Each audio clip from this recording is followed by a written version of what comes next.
Hi. എല്ലാവരും എപ്പോഴും പറഞ്ഞു നടക്കാറുണ്ട്, എനിക്ക് സമയം കിട്ടുന്നില്ല, എനിക്ക് സമയം കിട്ടുന്നില്ല, എനിക്ക് സമയം തികയുന്നില്ല എന്നുള്ള കാര്യം അല്ലേ? അപ്പം അതിനെക്കുറിച്ചൊന്ന് നോക്കിയാലോ?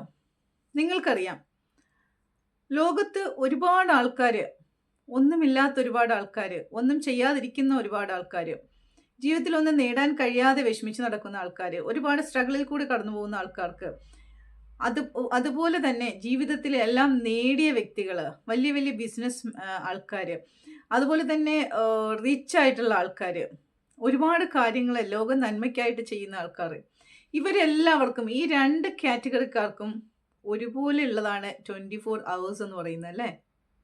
2 കാറ്റഗറിക്കാർക്കും ഒരുപോലെയാണ് സമയമുള്ളത്. അവിടെ നമുക്ക് എന്താണ് പറ്റുന്നത്? അപ്പോൾ അവിടെ നമുക്ക് കിട്ടുന്ന ഈ സെയിം ആയിട്ടുള്ള ഈ 24 അവേഴ്സ് നമ്മൾ എങ്ങനെയാണ് യൂട്ടിലൈസ് ചെയ്യുന്നത്? അത് എങ്ങനെയാണ് പ്രയോജനപ്പെടുത്തുന്നത്? അവിടെയാണ് നമ്മളെ മറ്റുള്ളവരിൽ നിന്നും ഡിഫറൻ്റ് ആക്കുന്നത്.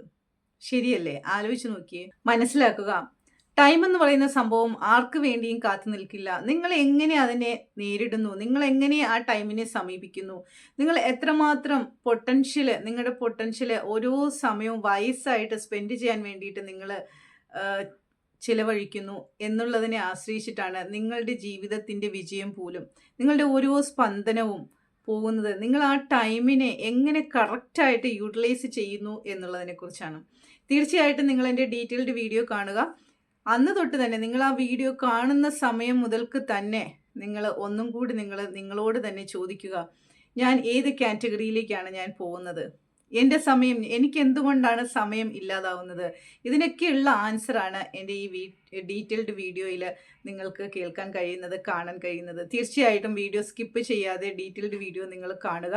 ആ ടൈം എത്രമാത്രം ഇമ്പോർട്ടൻ്റ് ആണെന്നും അതിൻ്റെ ഓരോ മിനിറ്റും നമുക്ക് വേണ്ടിയിട്ടാണോ യൂട്ടിലൈസ് ചെയ്യുന്നത്, നമ്മുടെ സക്സസ്സിന് വേണ്ടിയിട്ടാണോ, അതോ നമ്മൾ സമയം വെറുതെ കളയുവാണോ എന്ന് പറഞ്ഞിട്ട്, വെറുതെ കളഞ്ഞിട്ട് നമ്മൾ സമയത്തെ പഴിക്കുവാണോ എന്നുള്ളതിനെക്കുറിച്ച് നിങ്ങൾക്ക് തന്നെ ആലോചിക്കാം. നിങ്ങൾക്കൊരു ആൻസർ എൻ്റെ കമൻറ്റ് ബോക്സിൽ കൂടി നിങ്ങൾക്ക് എന്നെ അറിയിക്കാവുന്നതാണ്. അതോടൊപ്പം തന്നെ എന്നെ അറിയിക്കുന്നത് മാത്രമല്ല പ്രധാനം, ലോകത്തിനെ അറിയിക്കുക എന്നുള്ളതാണ്. നിങ്ങളുടെ സമയം വളരെ വൈസായിട്ട് സ്പെൻഡ് ചെയ്യുന്നു എന്ന് നിങ്ങൾ ഒരു 100 പേരോട് നിങ്ങൾ പറയുകയാണെങ്കിൽ, ത്രൂ കമൻറ്റ് ബോക്സിൽ കൂടി നിങ്ങൾ പറയുമ്പോൾ ആ 100 ആൾക്കാരിലും ആ മെസ്സേജ് പാസ് ചെയ്യുകയാണ്. അപ്പം അതിൽ ഏതെങ്കിലും ഒരാൾക്ക് അതൊന്ന് റീതിങ്ക് ചെയ്യാനായിട്ട് തോന്നിക്കഴിഞ്ഞാൽ, അവർ ആ സമയം വയസ്സായിട്ട് ഒരു ദിവസം സ്പെൻഡ് ചെയ്താൽ അതിൻ്റെ ബ്ലെസ്സിങ്സ് തീർച്ചയായിട്ടും നിങ്ങളിലേക്ക് തന്നെയാണ്. നിങ്ങൾ ഒരു ലോക നന്മയാണ് അതിലൂടെ നിങ്ങൾ ചെയ്തത്. അപ്പോൾ തീർച്ചയായിട്ടും ഡീറ്റെയിൽഡ് വീഡിയോ കാണുക.